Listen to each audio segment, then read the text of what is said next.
What about Red China?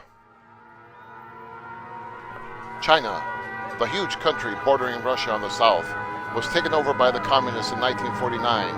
How did it happen? What was it like? Father Andrei Joliet, S.J., now a missionary in the Philippines, was there. This is his story of the fall of China.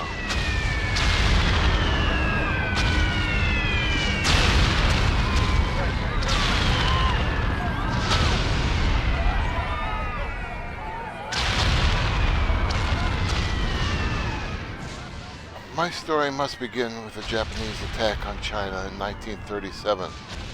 In a way, it brought about the victory of communism over the good people of China.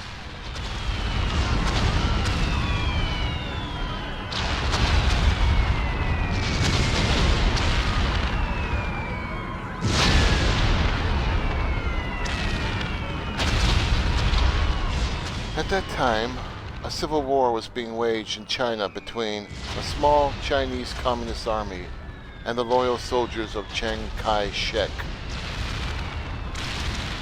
But when the Japanese attack came, these loyal soldiers had to be sent to fight the Japanese invaders along the coast. While the loyal soldiers fought Japan, the Chinese Reds had a chance to grow. They took over entire villages and forced the men into their Red Army. They threatened, robbed, and murdered until the people finally submitted. They buried people alive by the thousands. I saw the things too horrible to describe. Father, the people hate these communist bandits, but they are filled with fear. What can we do? Those places taken over by the Reds were deprived of all freedom. From this time forward, you will do exactly what we say or pay the consequences. There will be no criticism of our ways or methods. Your entire lives must be spent strengthening the forces of communism. And if you don't do what they say, they will kill you. Finally, the Red Chinese army grew so large that the Japanese decided to fight them also. I have learned the Japanese are about to attack us. We are not yet strong enough to oppose them. Then, perhaps it would be best to join them. The leaders of most of our army could join the Japanese. They could say they do not want to be communists any longer. They could offer to bring these troops into the Japanese army. And the rest of us could force the villagers to hide us. Having our men in the Japanese army will give us complete knowledge of what the Japanese are up to. Those Red Chinese who did not go into the Japanese army forced the people of the villages to hide them. Henceforth, I will live with you as though I am a member of your family.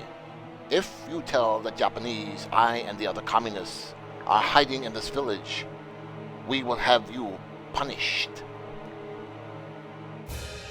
Not long afterwards, the Japanese army, along with the hidden Chinese communists within it, captured much of China. The Japanese did not realize that the communists were doing bloody communist work behind Japanese backs. I was in great danger. At one point, I was questioned for 13 hours without let-up. Are you not an enemy of the people? No, you are the people's enemy. You are a communist, hiding behind the skirts of the Japanese. You don't care about Japan any more than you care about China. My church was burned to the ground.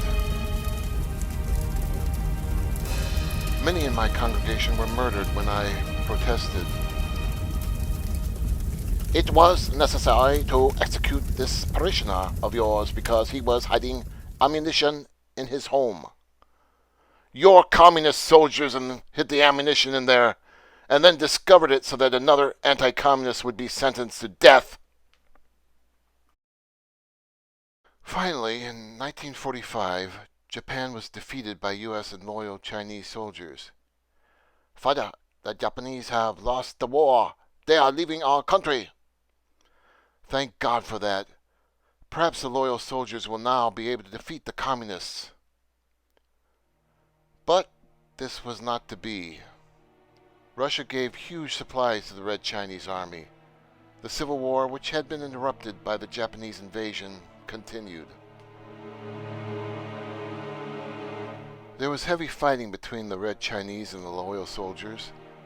The U.S. felt that the situation was dangerous for China and advised that a truce be signed between the communists and China's true government.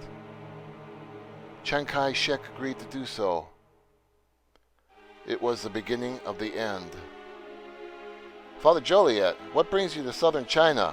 I thought you were working up north." "The Reds have complete control of the north, and they have condemned me to death for my work. This is the only place where I might be safe." Of course, the Reds did not respect the truce they had signed. It was just a piece of paper. Another red lie. "Father, the communists are getting their agents into the free government. They have even managed to get their teachers into the university." "I know, my son, and their army is getting more and more supplies from Russia." The forced Red takeover of free Chinese people continued. Thus, the stage was set for the final takeover of all China by the Reds.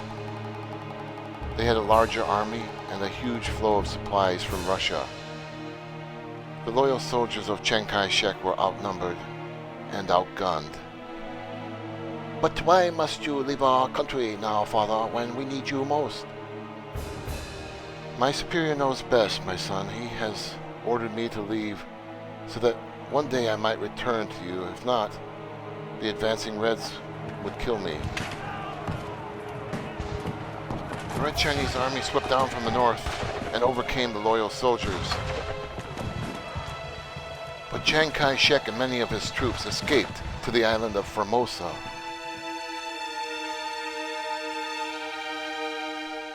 As for me, I am now doing God's work in the Philippines, hoping and praying for the day when China once again will be free.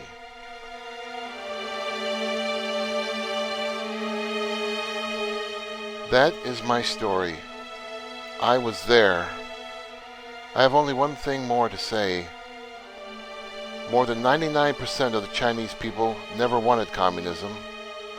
It was forced on them, and I know from reports I get from China today that the people want more than ever to be free.